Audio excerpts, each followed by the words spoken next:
This Day in Sports History. It's This Day in Sports History, a member of the Sports History Network. You can find more information at sportshistorynetwork.com. It's October 13th, and on this day in 1960, it was the most dramatic end in World Series history. Ball one, too high now to Mazeroski. And the Yankees have tied the game in the top of the ninth inning. Well, a little while ago when we mentioned that this one, in typical fashion, was going right to the wire, little did we know. Art Ditmar throws. Here's a swing and a high fly ball going deep to left. This may do it. Back to the wall goes Berra. It is over the fence, home run. The Pirates win. That was Chuck Thompson with the call for NBC Radio of Bill Mazeroski's World Series winning home run. It's the only time a World Series has ended with a game-winning home run in a Game 7.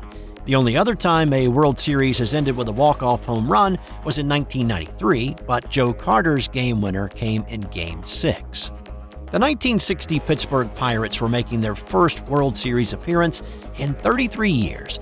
Their previous appearance back in 1927 ended quickly in a 4-game sweep by the New York Yankees. In 1960, the Yankees were making their 10th appearance in 12 years, and so the 60 series was predicted to end pretty quickly too. The Bronx Bombers lived up to their name in this edition, outscoring the Pirates by an average of 11 runs a game in their 3 wins. Pittsburgh's 3 wins were by an average of 2 runs. In the decisive Game 7, it was a seesaw affair. The Pirates took the early lead up 4-0 after 2 at Forbes Field. The Yankees fought back to take a 5-4 lead in the top of the 6th and added 2 more in the 8th. Pittsburgh turned a bad hop that drilled Yankee shortstop Tony Kubek in the throat into a 5-run rally in the bottom of the 8th to take the lead once again, and Kubek was stretchered off the field and taken to the hospital. The Yankees battled back to tie it in the 9th, setting up Mazeroski's game winner off Ralph Terry. Despite being outscored 55-27 and out-hit 91-60 in the 7 games, Pittsburgh found a way to win it all. Pittsburgh skipper Danny Murtaugh said afterwards, "So far as I know, they haven't changed the rules of the World Series. The trophy still goes to the team that wins 4 games and not the club with the most records."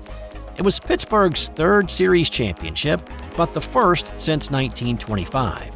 Yankee legend Mickey Mantle said years later that he cried real tears for the only time in his career after losing in this series. This episode is brought to you by the Sterling Soap Company. Sterling Soap is 100% natural, and with a variety of bath soaps, shave soaps, beard balm, lotions, cologne, and many more personal care products in a large variety of scents, you're sure to find something that's perfect for you or that special someone in your life. Check them out at sterlingsoap.com. On this day in 1967, the red, white, and blue ball of the American Basketball Association was introduced to the world in the debut game of the new league. It was the Anaheim Amigos and the Oakland Oaks taking a revved-up playground style of basketball to the hardwood on this night. The league that introduced the three-point shot had a 30-second shot clock instead of 24, though with the run-and-gun styles of most of the teams, it was rarely needed, and brought the dunk contest to its all-star game, was ready to shake up the basketball world and rattle the cage of the moribund NBA. To showcase the new high-flying league, the Oaks and Amigos combined for 263 points, with Oakland winning 134-129. Andy Anderson led the way with 33 points, while Les Selvage poured in 4 3-pointers. Now, that doesn't seem like a lot of threes, and by today's standards, it is not. But the three-point shot was new, and a lot of players were just a little bit hesitant to shoot one. But not Selvage. He grew more and more comfortable with the long-range bomb as the season went on, and he ended up leading the league in threes made and attempted. One of his teammates said that Selvage seemed afraid to step inside the three-point arc for fear he'd die or something. Selvage's game was a bit one-dimensional, though.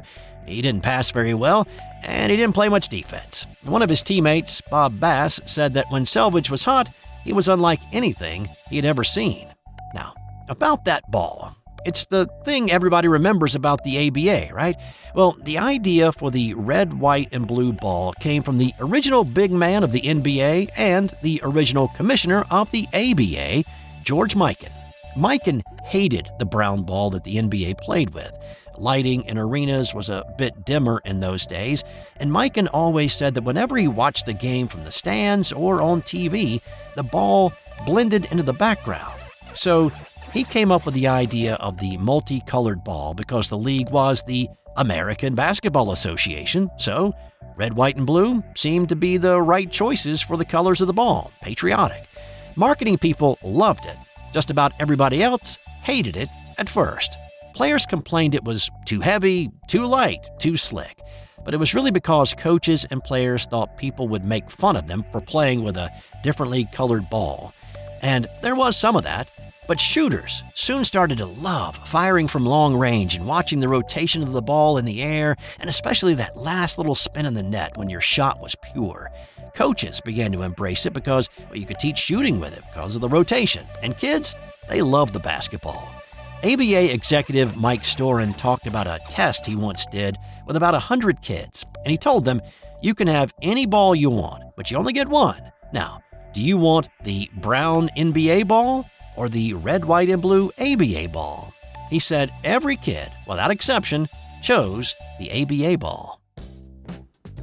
On this day in the wild college football season that was 2007, the top-ranked LSU Tigers went to 17th-ranked Kentucky and lost in a thriller.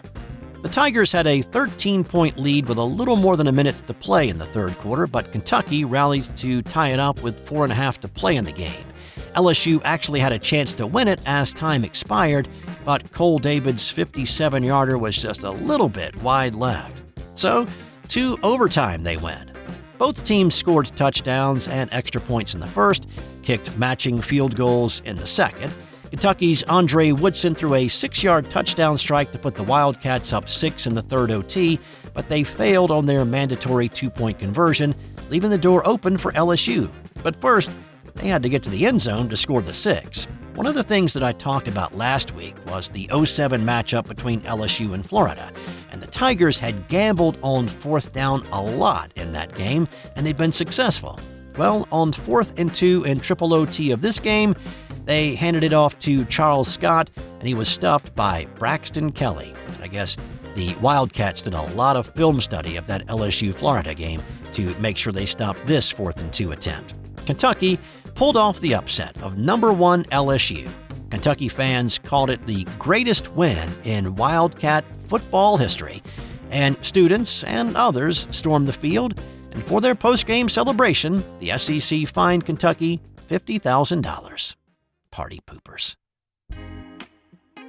And on this day in 2001, it was The Flip by Derek Jeter. So to jog the memory a little bit, this is Game 3 of the American League Divisional Series between New York and Oakland at the now empty Oakland Coliseum. The A's had won the first 2 games and had a shot to close out the series at home with a win in the best-of-5 series. In the 7th inning, the Yankees clung to a 1-0 lead. There were 2 outs, and Jeremy Giambi was on first. Mike Mussina was on the mound for the Yankees, facing Terrence Long. Here's Tom Brenneman calling the action for Fox Sports that night. You're not going to run. You're not going to hit and run. You got to wait for a gapper. That is fair down the right field line. Giambi on his way to third, and they're going to wave him around. The throw misses a cutoff man. Shot into the plate. Out of the plate. Derek Jeter with one of the most unbelievable plays you will ever see by a shortstop. Both cutoff men were missed.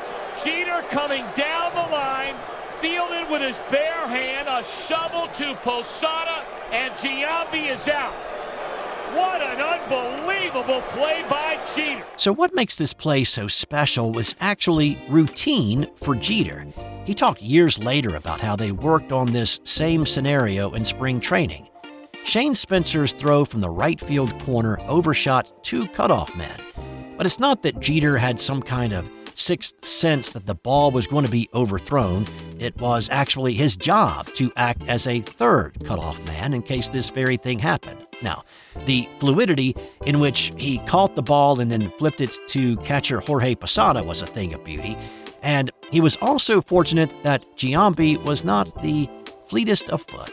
As Jeter said in a retelling of this play, if Spencer hits one of the other cutoff men, Giambi is meat by 10 feet. If Jeter doesn't catch it and shovel it, then that ball takes another 2 lazy bounces and Giambi's drinking Gatorade in the dugout in a tie game. Instead, it stayed 1-0 for the duration. New York won games 4 and 5 as well to knock out the A's, and then they beat the Seattle Mariners in the ALCS to go back to the World Series in a quest for a four-peat, but came up a little bit short in the World Series, losing to the Arizona Diamondbacks in 7 games. But of course, they might not have been there at all if it hadn't been for Jeter's game-preserving flip on this day in sports history. And time now for today's non-sports fun fact. Black and green olives are the same. Black olives are just kept on the tree a little bit longer to ripen a bit more. That's all I've got for you today. Have a great rest of your day, and I'll talk to you tomorrow on This Day in Sports History. This has been an original Thrive Suite production.